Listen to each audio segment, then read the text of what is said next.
"You can't use this road ever again."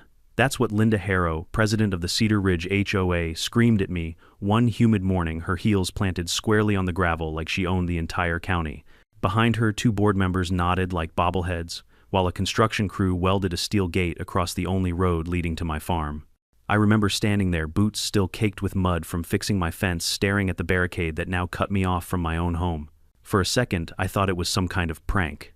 But when Linda flashed that smug grin and handed me a notice demanding I join her HOA or lose all access, the truth hit me. This wasn't a prank, it was extortion, dressed up as community standards. What Linda didn't know was that I had spent years as a military engineer, trained to find a way through walls, over obstacles, and yes, even under them. If she wanted war, she just lit the fuse. Before I tell you how this fight turned into helicopters, lawsuits, and a tunnel she never saw coming, drop a comment with your location and local time. Let's see how far this HOA madness travels. The first time I saw the Cedar Ridge HOA marching toward my driveway, I knew peace was about to be a luxury I couldn't afford. Their leader, Linda Harrow, strutted in front with her arms folded like she owned the whole valley. Behind her, two board members trailed obediently, nodding at every word before she even spoke. They weren't neighbors coming for a chat, they looked more like debt collectors arriving to cash in on a debt I never owed. My name's Miles Carter. After 2 decades as a military engineer, I walked away from the bureaucracy and battles of that life. What I wanted was simple, quiet land where the only rules were the ones I set. That's what I thought I found in Redstone County. My property deed was ironclad, my boundaries surveyed, my fence lines sharp. I bought 60 acres of open pasture and dense timber, with one promise to myself: no one would dictate how I lived again. But I made one miscalculation. The only road to my land passed through Cedar Ridge, a subdivision wrapped in the grip of Linda's HOA. For decades, locals had used that stretch without issue. Farmers, delivery drivers, even the county fire department had rolled through without so much as a raised eyebrow. But the moment Linda grabbed the gavel as HOA president, she saw dollar signs. To her, the road wasn't a lifeline, it was leverage. She wasted no time delivering her verdict. According to her, if I wanted access to my own home, I'd have to join Cedar Ridge HOA and pay their monthly dues. To anyone else, it might have sounded like a polite request for community contribution. To me, it was extortion with a smile. I reminded her that my land had never been part of their subdivision, that my deed was independent. She didn't care. Linda was the kind of person who turned technicalities into weapons. What stung wasn't just her arrogance, but the quiet confidence that I would fold. She thought I was just another landowner who'd grumble, then sign the papers out of convenience. But I'd been through worse than HOA politics. I'd built bridges under mortar fire, rerouted convoys through hostile ground, and solved problems that had lives hanging in the balance. Compared to that, Linda and her clipboards were nothing but a nuisance, yet a nuisance with power in her hands. I could feel the tension mounting, even as she handed me a notice printed on thick paper, the HOA seal stamped in gold at the top like it was a royal decree. It demanded compliance within a week. Failure to join the fine print read will result in restricted access to Cedar Ridge private roadways. My hands clenched as I scanned the words. Restricted access meant no access. And no access meant being trapped in my own land. That night, I sat on my porch staring at the gravel road that connected me to the rest of the county. It looked harmless, even fragile, under the weight of Linda's ambition. But I knew it was about to become a battlefield. A man shouldn't have to fight to drive home. Yet if that's what it took, I was ready. The next morning, the war officially began. I woke to the grinding sound of machinery. At first, I thought it was a neighbor clearing brush or hauling timber. But the closer I listened, the more metallic and deliberate it sounded. I threw on my boots and walked down to the property line, only to be met with a sight that twisted my stomach. Right where Cedar Ridge began, a construction crew was installing a massive steel gate. Posts sunk deep into the earth, beams welded tight, and a motorized arm stretching across the road like the jaws of a trap. Cement trucks idled their exhaust, spilling into the crisp country air. And there she was again, Linda standing at the center of it all like a monarch surveying her domain. She didn't wave, didn't flinch. She only smiled as sparks flew from the welders' torches, sealing my fate one joint at a time. I stormed toward her, demanding an explanation. She answered sweetly, like she was doing me a favor. Since you've chosen not to join the HOA, the board has voted to restrict your use of Cedar Ridge infrastructure. Infrastructure. That was her word for the only road to my land. It wasn't just petty, it was calculated. She wanted me isolated, desperate, cornered. She thought she could choke me into submission. But all she did was light a fuse I had no intention of putting out. That night, as the welders packed up and the new gate stood gleaming under the moonlight, I made myself a promise. Linda Harrow wanted a fight, then a fight she would get, and she had no idea just how far I was willing to go. By the time the weekend rolled around, the gate was finished. Solid steel tall enough to stop a tractor and reinforced with concrete footings that went 3 feet into the ground.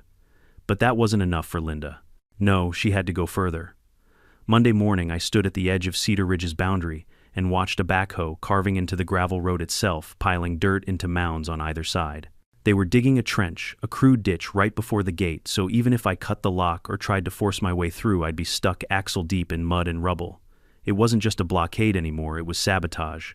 I confronted the crew, demanding to know under what authority they were tearing up the road. They shrugged, pointing toward Linda. She was perched in a folding chair with a sun hat, sipping iced tea like she was watching a 4th of July parade. When she saw me, she waved her glass in mock salute. Community improvements, she called out. Making sure non-members don't trespass. Trespass. That word hit me harder than the sound of the backhoe. According to her, I wasn't a landowner trying to reach my property. I was an intruder. I called the sheriff's office. When a deputy finally arrived, an older man with weary eyes, he shook his head at the sight of the gate and trench. I showed him my deed, explained the decades of uninterrupted use, begged him to cite them for obstruction. He sighed, scratching the back of his neck. Technically, he said, the HOA owns this stretch. It's private property. They can control access. I nearly exploded. So they can cut me off from my own land. The deputy hesitated. It's complicated. You might have a case under easement law. In this state, if you can prove long-term open use of a road or that your land is otherwise landlocked, the courts can recognize a right-of-way. But those cases take time, months, even years. Until then, it's a gray area. A gray area. That was the law's way of telling me I was on my own. I drove home in silence, fury boiling just beneath the surface. For the next few days, I improvised. I borrowed a dirt bike, blazing a trail through the forest that skirted Cedar Ridge entirely. It was rough roots, rocks, and streams, but it got me out. For supplies, I called in favors. A buddy from my service days flew a small chopper in lowering pallets of feed and fuel directly into my pasture. Linda nearly choked on her lemonade when she saw that bird hovering over her subdivision. She filed complaints about unauthorized aerial disturbances. The sheriff tossed them in the trash. But Linda wasn't done. She doubled down. Soon I started receiving noise violation notices from the HOA, ridiculous on their face, since I wasn't even a member. One accused me of operating industrial machinery at midnight. Another claimed I damaged HOA property by driving near the gate. Pure fiction. Then came a stack of certified letters threatening civil action. Each envelope carried her signature neat and sharp like a dagger. She wanted to bury me in paper, as much as she wanted to bury me behind that gate. One evening I drove my dirt bike back from town, headlights bouncing across the uneven trail I'd hacked through the woods. As I neared my land, I saw floodlights blazing at the gate. Linda and a small army of HOA loyalists stood there, supervising as the backhoe deepened the trench. They weren't reinforcing it for safety. They were turning it into a moat, a dozen feet across another 4 deep. I pulled off my helmet, stared at the spectacle, and laughed. It was madness. Linda spotted me. Her smile was poison. "Find another way home, Miles," she shouted. "This road belongs to Cedar Ridge." I didn't answer. I didn't need to. Because at that moment an idea sparked in my mind, one so bold it made me grin despite the rage. If Linda wanted to dig down, fine. I'd go deeper. Back in my workshop, I unrolled the blueprints I hadn't touched since the Army. Field sketches of culverts, reinforced tunnels, emergency bypass systems. I knew soil stability, load tolerances, shoring methods. Building a tunnel wasn't just possible, it was my specialty. Still, I wasn't reckless. First, I dialed 811, the call before you dig service, to make sure no utilities ran under that road. The map came back clean. Next, I drove stakes into the ground, mapping the slope of the terrain. With some help, I could bore under Cedar Ridge's gate and trench connecting my side of the property to the county road beyond. It didn't need to be pretty. It just needed to work. I called 2 old service buddies, guys who knew how to handle shovels and power tools as well as rifles. When I explained the situation, they didn't hesitate. "You're telling me some HOA witch is trying to blockade you?" one laughed. "Hell yes, I'm in." So under the cover of darkness we began. Pickaxes, drills, and elbow grease. We hauled dirt out by the bucket, laying plywood across the walls, reinforcing with scrap steel. We kept the tunnel just wide enough for a truck low enough to avoid collapse and ventilated with a rigged fan system. It was grueling work, but every scoop of soil was a small victory against Linda's tyranny. Meanwhile, she strutted around the gate by day, bragging to her board about how she'd finally forced me into checkmate. She had no clue I was literally tunneling under her nose. And with each passing night, that tunnel inched closer to completion. By the end of the second week, my tunnel was nearly functional. It wasn't glamorous, it wasn't supposed to be, but it was sturdy. Reinforced beams lined the walls, a gravel bed kept the floor dry, and the airflow system hummed steadily thanks to a salvage generator. I'd built enough culverts in combat zones to know what would hold and what would collapse. This one was safe, maybe safer than the road above, which was now little more than a barricade and a moat masquerading as community improvements. But Linda wasn't backing off. If anything, her aggression escalated. She began patrolling the gate like a sentry, clipboards in hand, issuing verbal threats to anyone who so much as slowed near the barricade. Delivery drivers were turned away.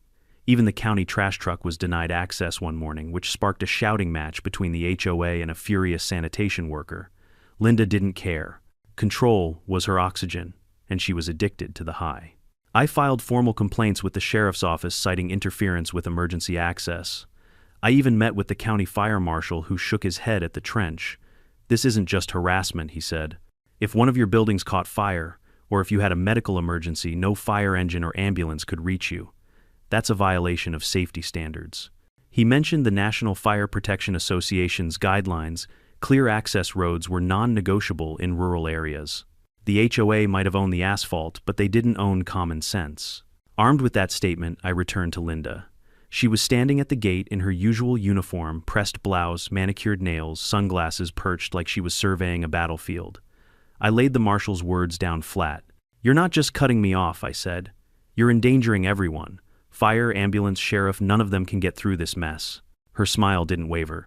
"That sounds like your problem, not ours." That answer told me everything I needed to know. This wasn't about safety or fairness or bylaws. It was about power. She wanted to prove she could bend me until I broke. But what she didn't know was that I'd been tested by worse. A dictator with a clipboard was nothing compared to real battlefields. Still, the pressure was mounting. Linda began mailing certified letters directly to my house.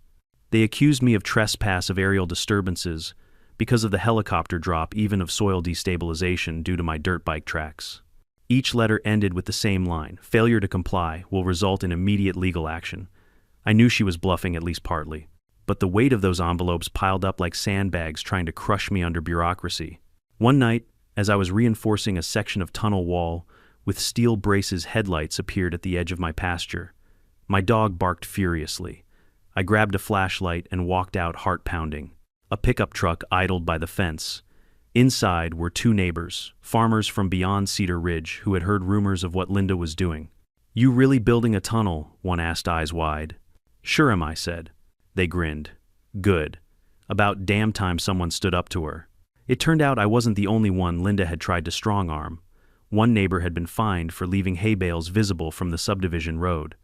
Another was accused of excessive tractor noise. None of them had ever agreed to join Cedar Ridge, but Linda had been reaching her claws further every year. My fight wasn't just mine anymore, it was a rallying point. Within days, volunteers started showing up. Retired vets, local handymen, even a high school kid who wanted to practice welding. We worked in shifts, digging and bracing, hauling dirt in barrels we disguised with tarps. Every scoop of soil became another act of defiance. Meanwhile, Linda doubled down. She installed security cameras around the gate, convinced I'd eventually try to ram it with my truck. She hired a private security guard, an overpaid mall cop who spent more time scrolling on his phone than guarding anything. And she held HOA meetings, where she spun elaborate tales about me, that I was reckless, dangerous, a security threat to their peaceful neighborhood. But she was losing grip on her own people. Word spread fast in small towns, and soon even some Cedar Ridge residents were whispering that Linda had gone too far. Blocking a man from his land, one of them muttered at the grocery store, "That's not HOA business, that's tyranny." I knew I had to document everything. I set up motion-activated cameras along my property line. They captured footage of Linda pacing like a hawk of the trench, deepening of workers reinforcing the barricade. I archived every certified letter, every fake violation, every absurd threat. If this went to court, and it was heading that way, I wanted a record so airtight no judge could ignore it. Then came the night of the near disaster. A summer storm rolled in lightning, cracking rain pouring. Around midnight I saw flashing lights through the trees. An ambulance parked helplessly at the trench. One of my neighbors, an older man with heart trouble, had collapsed. Paramedics couldn't reach his house because of Linda's blockade. I sprinted through the mud, shouting that I knew a way. We loaded their gear onto my dirt bike trailer and hauled it across my rough trail through the woods. By the time we reached the man, precious minutes had been lost. He survived, but just barely. That incident lit a fire under me like nothing else. It wasn't just about me anymore. Linda's power games had nearly cost a man his life. I called the sheriff the next morning and filed another complaint attaching the ambulance report. He sounded weary but admitted, "If this hits court, that trench will look real bad for the HOA." I smiled grimly. Good, because I'm done playing nice. The tunnel was ready. All that remained was the reveal. I rigged cameras to record from multiple angles, ensuring that when I drove through, the footage would capture every ounce of Linda's disbelief. I even set up a motion-activated spotlight aimed directly at her gate. That night, as rain misted over the valley, I tested the tunnel. The walls held, the braces groaned, but stayed solid. My truck crawled forward, headlights cutting through the darkness.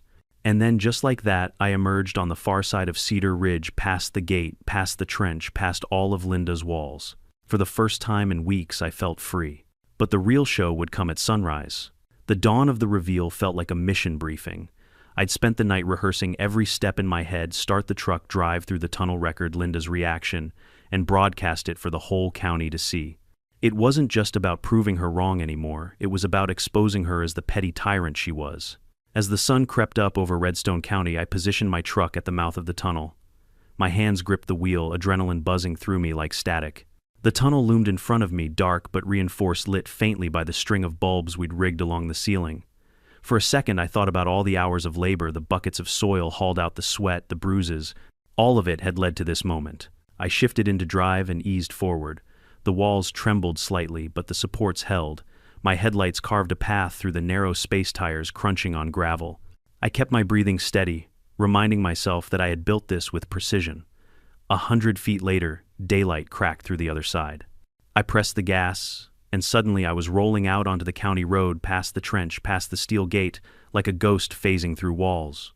I parked on the shoulder and killed the engine heart pounding. For the first time in weeks, I was on the outside without going off-road or begging for favors. The sense of victory was electric. But the real payoff came minutes later.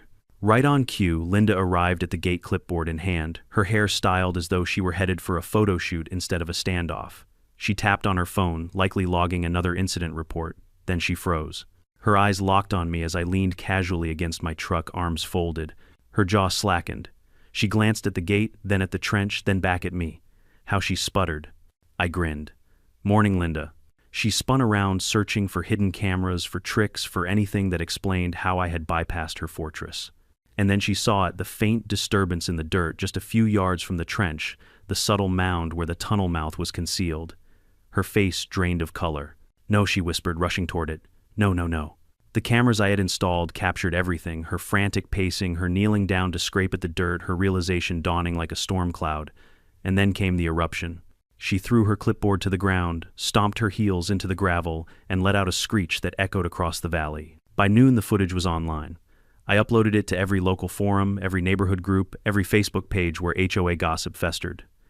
The video of HOA Karen outsmarted by a tunnel spread like wildfire. Neighbors messaged me laughing at her meltdown. Strangers emailed me screenshots of her ranting in community chats, demanding the footage be taken down. But once the internet had it, it was permanent. And Linda, she didn't just lose face, she lost her grip on the HOA. Board members started questioning her judgment. A treasurer resigned, citing irreconcilable differences. Even her so-called loyalists began distancing themselves, unwilling to be dragged down by her obsession. But she wasn't ready to surrender. No, Linda doubled down. 2 days later, a sheriff's deputy knocked on my door with a thick envelope, inside a lawsuit. The Cedar Ridge HOA, represented by Linda, was accusing me of destruction of community infrastructure and illegal tunneling beneath private property. I laughed when I read it.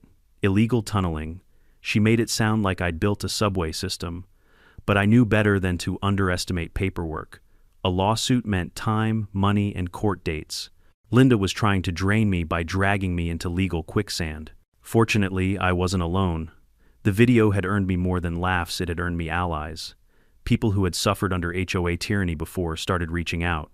One couple had been fined $200 for leaving their Christmas lights up until January 2nd. Another man had been threatened with foreclosure over unapproved garden gnomes. These weren't isolated incidents. They were patterns, and when they saw someone finally push back, they wanted in. Donations poured into a legal defense fund. Local lawyers volunteered hours. Even a retired judge sent me a letter of encouragement reminding me that easement law existed for a reason. He wrote, "If your property is landlocked, the law recognizes your right of ingress and egress. No HOA can erase that."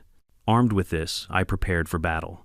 My attorney filed a countersuit accusing the HOA of harassment, obstruction of property access, and reckless endangerment for blocking emergency services. We submitted the ambulance incident report as Exhibit A. We submitted Linda's letters as Exhibit B. We submitted the footage of her trench as Exhibit C. By the time the stack was complete, our case was heavier than the trench dirt itself. The court date was set for early fall. Until then, the tension simmered. I kept using the tunnel daily, waving at Linda whenever she happened to be standing near the gate. Sometimes I honked just to watch her flinch.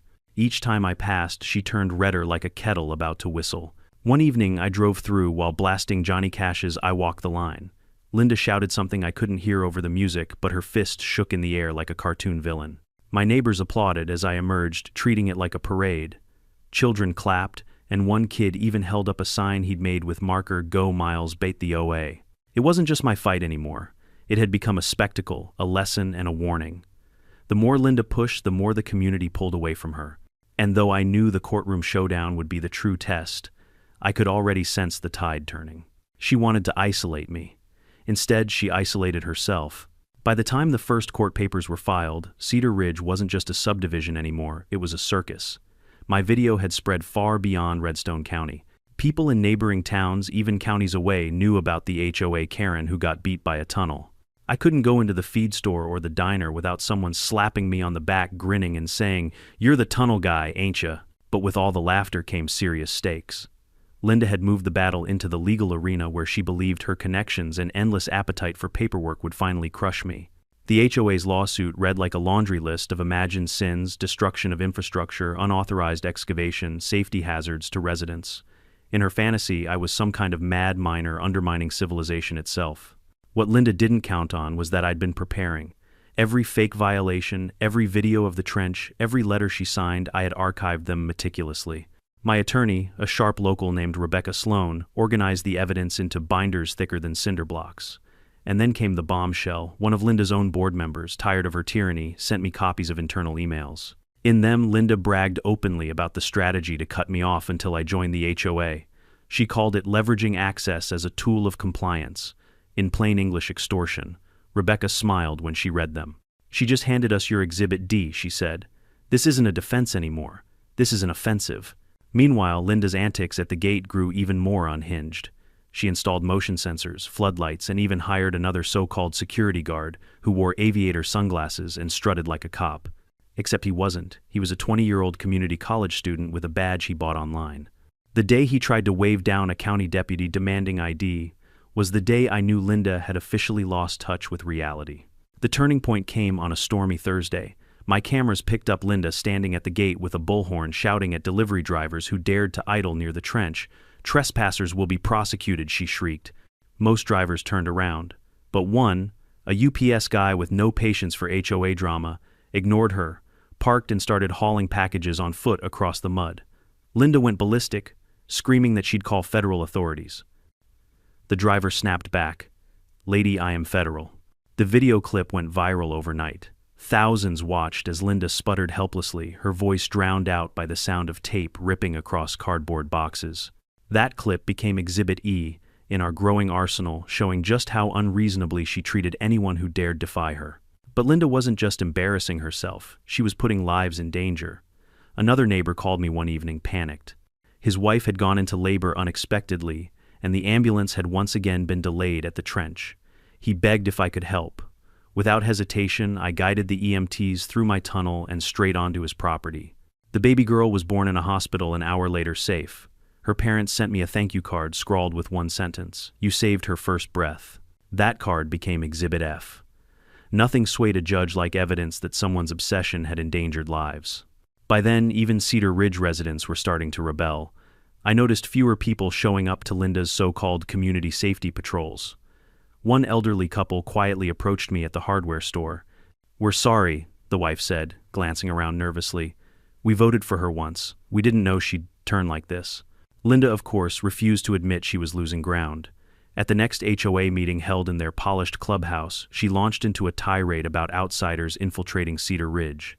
My cameras, yes, a neighbor had snuck me footage, captured the blank stares of residents listening as she ranted about me building a militia underground. One man raised his hand and asked, "Or maybe it's just a tunnel." The laughter that followed nearly drowned her out. By late summer, the courtroom showdown loomed large. Rebecca drilled me on testimony, making sure I stayed calm and factual. "Let her lose control," she advised. "Judges don't like theatrics, and Linda can't help herself." She was right. The mountain of evidence we had wasn't just heavy, it was damning, and we were ready to use it. On the morning of the hearing, I walked past reporters gathered on the courthouse steps. Their cameras clicked, and microphones were shoved in my face. "Mr. Carter, how did you dig the tunnel?" one asked. I smiled, carefully. Another shouted, "Do you regret defying the HOA?" I shook my head, not for a second. Inside, the courtroom buzzed with tension. Linda sat at the plaintiff's table, lips pursed so tightly they were nearly invisible. Her lawyer whispered frantically, but Linda kept glancing at me like she could burn me alive with her glare alone. I didn't flinch. I just sat there, calm hands folded, as Rebecca stacked our exhibits in neat order. As the judge entered, silence fell.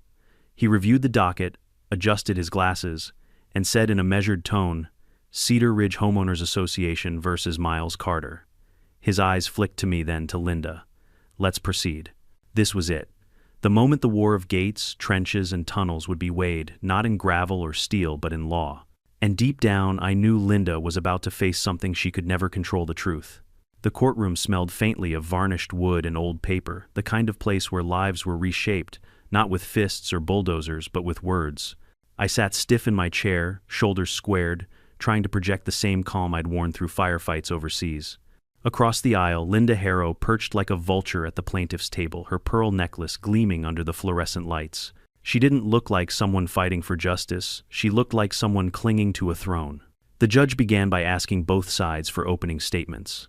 Linda's lawyer, a slick man in an ill-fitting suit, launched into a speech about community integrity and protecting residents from dangerous, unauthorized activity. He painted me as a rogue, a renegade tunneling under private property without permission, endangering the structural stability of their precious road. At one point, he even muttered the words "eco-terrorist," which made the gallery murmur with barely contained laughter. Then it was Rebecca's turn. Calm, precise, and deadly, she laid out the facts. My property was landlocked, the road through Cedar Ridge had been openly used for decades, and the HOA's actions weren't just petty, they were unlawful. She explained easement law in plain English. For the judge, if a property has no other access, the owner has a legal right of ingress and egress, regardless of who technically owns the road. She pointed out that the trench and the gate weren't improvements, but deliberate obstructions designed to harass me. And then she dropped the first bomb, the internal emails. Projected on a screen were Linda's own words bragging about cutting me off until I learned to comply. The courtroom gasped. Linda squirmed in her chair, whispering frantically to her lawyer. The judge frowned deeply, already unimpressed. Testimony began. I was called first. Rebecca walked me through my background, my years as a military engineer, my purchase of the land, my reliance on the Cedar Ridge Road. I explained how Linda had confronted me, how she'd given me ultimatums, how the gate and trench had trapped not just me but endangered others. I told the story of the ambulance delayed by her blockade. As I described hauling paramedics through the woods, I saw the judge's pen pause mid-note. That detail landed hard. Then it was Linda's turn to testify. She strutted to the stand with an air of confidence, but the cracks showed quickly. When Rebecca asked if she had personally approved the trench, Linda said yes. When asked if she had considered the impact on emergency vehicles, she claimed it was irrelevant. When confronted with her emails, she stammered, insisting they were taken out of context. By the third contradiction, the judge's patience was visibly thinning. The highlight came when Rebecca asked Ms. Harrow, "Are you aware of the National Fire Protection Association standards requiring unobstructed access for emergency vehicles?" Linda smirked. "Those don't apply to us. We're a private community." The courtroom erupted in whispers. The judge's gavel banged. Order, but the damage was done. She had just admitted that her HOA believed it was above safety law. Over the next 2 days, witnesses testified. The UPS driver with the viral clip took the stand still grinning as he recounted Linda screaming at him for doing his job. The neighbor whose wife gave birth after the tunnel saved the day testified holding up a photo of his newborn daughter. If not for that tunnel, he said, my girl might not be here. The gallery grew quiet, the weight of his words hanging heavy. Linda's lawyer tried to counter by suggesting the tunnel itself was unsafe, but Rebecca produced blueprints, soil analysis, and photographs of the reinforced structure. Built to higher standards than most county culverts, she said flatly. The judge nodded in approval. By the time closing arguments arrived, the outcome felt inevitable. Linda's lawyer rambled about community rights and precedent. Rebecca stood crisp and deliberate. This case isn't about bylaws. It's about abuse of power. The HOA took a legal easement and turned it into a weapon. They endangered lives, fabricated violations, and sought to extort a landowner. The law doesn't support tyranny, Your Honor. It never has, and it never will. Silence followed. The judge leaned back, hands, steepled eyes, lingering on Linda, then on me. Finally he spoke. I've heard enough. The actions of the Cedar Ridge HOA were reckless, malicious, and in direct violation of Mr. Carter's rights. This court recognizes his easement and grants permanent, unrestricted access to his property via the Cedar Ridge Road. The gate and trench are to be removed immediately at the HOA's expense. Gasps filled the room. The judge wasn't finished.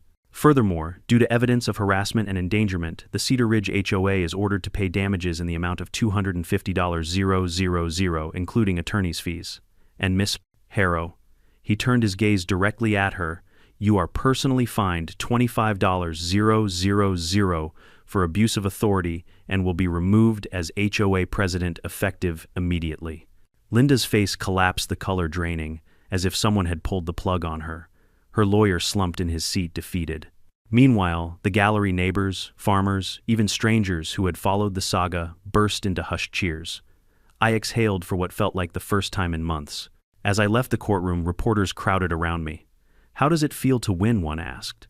I paused, glanced back at the doors where Linda still sat frozen, and said simply, it feels like justice. But I knew this wasn't the end. Court orders could tear down gates, fines could empty bank accounts, but reputations, those lived on. And Linda Harrow's was about to crumble faster than her trench. Walking out of that courthouse was like stepping into a different world. For weeks my life had been narrowed to tunnels, paperwork, and the constant pressure of Linda's antics. Now, with the ruling in my hand, I felt the kind of weight lift off my chest that I hadn't known since my first day of retirement. The cameras outside flashed microphones shoved toward my face. I kept my answers short. Yes, I'm satisfied with the verdict. Yes, the road will reopen. But inside, the satisfaction ran far deeper. I hadn't just won for myself. I'd won for every landowner who had been bullied by an HOA drunk on its own power. The real spectacle came days later when the county crew rolled in to dismantle Linda's fortress. Trucks rumbled down Cedar Ridge Road, sparks flew as welders cut apart the steel gate she had paraded like a crown jewel. A bulldozer filled the trench. She'd spent thousands digging, packing the dirt flat, until the road looked as it always had, a simple gravel lane leading to people's homes. I stood with my neighbors, arms crossed, watching the destruction of her empire. One farmer chuckled, funny how quick a queen loses her castle. Linda didn't show up that day. Rumor had it she was holed up in her house, blinds drawn, avoiding the laughter outside.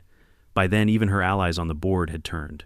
With the judge's order removing her as president, Cedar Ridge held an emergency election. For the first time in years, people showed up eager to vote, determined not to repeat their mistake. They chose a soft-spoken schoolteacher named Ellen Drake, someone with no taste for drama. Ellen's first act: announce a policy of transparency and issue a formal apology to the entire community for Linda's misuse of authority. But the humiliation didn't stop at politics. Local papers ran headlines like HOA president fined, ousted after tunnel showdown. The viral video of her meltdown at the gate resurfaced again and again. Memes spread online, Linda photoshopped as a medieval guard screaming at villagers or standing on a moat shouting "No entry." I even spotted a t-shirt at the feed store with a cartoon tunnel and the words "miles ahead" of the HOA. For weeks everywhere Linda went, whispers followed.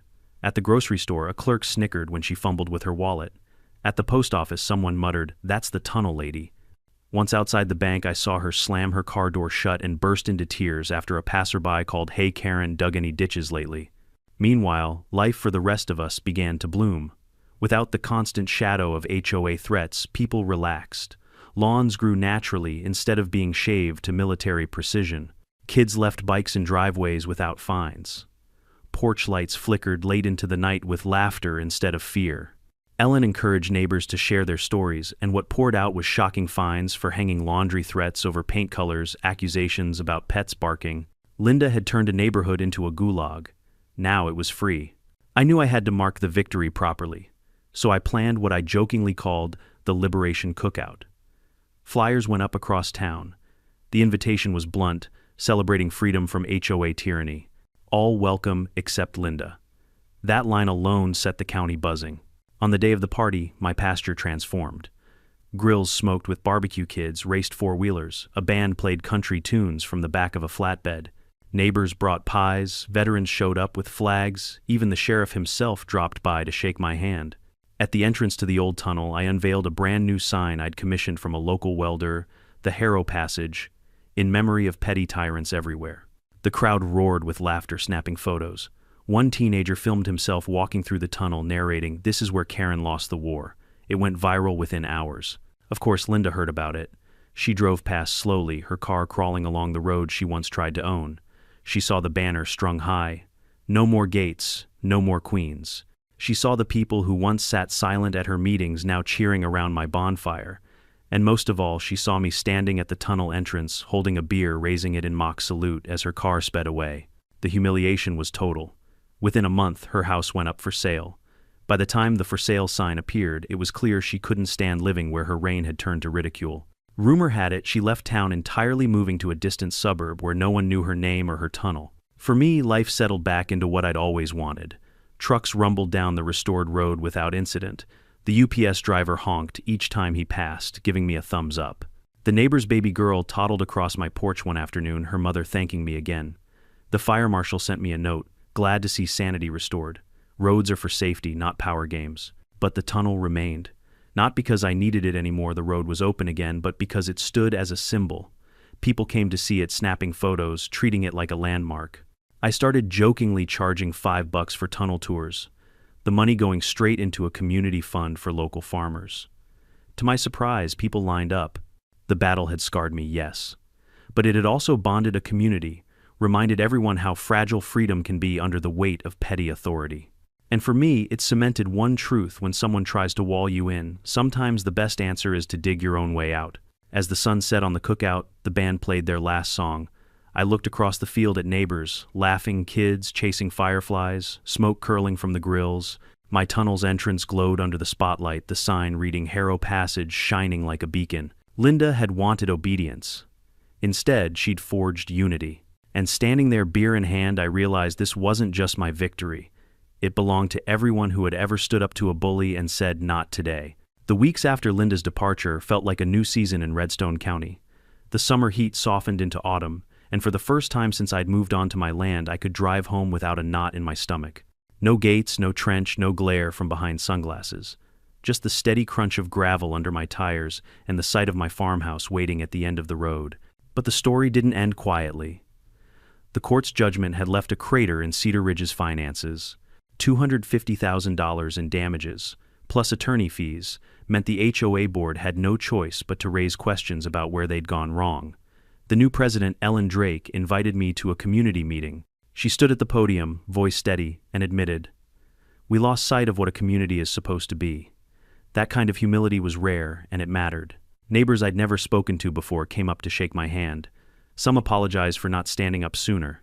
Others told me stories I hadn't heard about threats Linda had made in private, about fines for leaving Christmas wreaths up too long, about kids scolded for sidewalk chalk.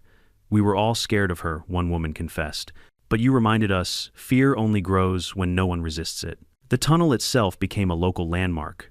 Word spread beyond the county, and soon cars with out-of-state plates, parked by my fence folks, wandering over to see the passage that beat the HOA. I didn't charge them anymore. I just laughed and told them the story, sometimes with a bit more exaggeration than the truth. Yep, right under their noses, I'd say, tapping the steel brace. Built it with my own 2 hands and a few stubborn friends. But deeper than the humor was something more lasting: trust. My neighbors started treating each other differently. Without the constant shadow of petty enforcement, people helped one another instead of tattling. A farmer left spare hay bales by the roadside with a sign, "Take what you need." Kids biked freely again. Even the Cedar Ridge lawns, once mowed to HOA-approved perfection, grew a little wild, and no one cared. It felt like freedom had seeped into the soil itself. As for Linda, her name lived on only as a punchline. The Harrow Passage sign at the tunnel's entrance stood tall, welded strong. Folks spray-painted funny additions to it: Karen Crossing, Dictator Detour, even the Gate to Nowhere. I left most of them up. Every laugh was another nail in the coffin of her old empire. And yet, beneath all the celebration, I thought often about the lessons buried under the dirt I had hauled out. It wasn't just about me being clever with blueprints or stubborn enough to resist. It was about the danger of letting small tyrannies grow unchecked. An HOA president with a clipboard might not look like a threat, but give her power silence her critics, and suddenly she's building trenches that block ambulances. That was the real story: how quickly rules become weapons in the wrong hands, and how essential it is for ordinary people to stand up before those weapons get sharp. One crisp October evening, I sat on my porch with a cold beer, watching the last glow of sunset bleed across the horizon. A UPS truck rumbled down the road, no interruptions, no detours. The driver waved, grinning, and called, "Still love that tunnel, Miles." I tipped my beer in salute. The sound of gravel under his tires was sweeter than any victory speech. Life had come full circle. I'd bought this land to find peace, and in fighting for it, I'd found something bigger: a community that finally understood what peace really meant. Not rules written in bylaws, but the freedom to live without fear of petty power. If Linda ever watched from afar, I hope she realized it too.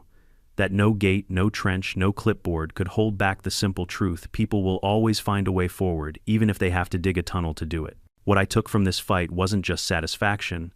It was a reminder that power only lasts as long as people allow it. When one voice stands up, calm, stubborn, and willing to act, it can ripple outward and change everything. My tunnel wasn't just steel and soil. It was defiance carved into the ground, proof that there's always another way. In life, we all face our own gates and trenches. Sometimes they're built by bosses, neighbors, or even family members who try to control us. The lesson is clear: don't let anyone wall you in. Know your rights, stand your ground, and when someone says you can't show them, you can. If this story resonated with you, let me know in the comments. Tell me where you're watching from, and share your own battles with unfair rules or power-hungry people. And if you haven't already, subscribe, because more stories are coming and you won't want to miss the next twist.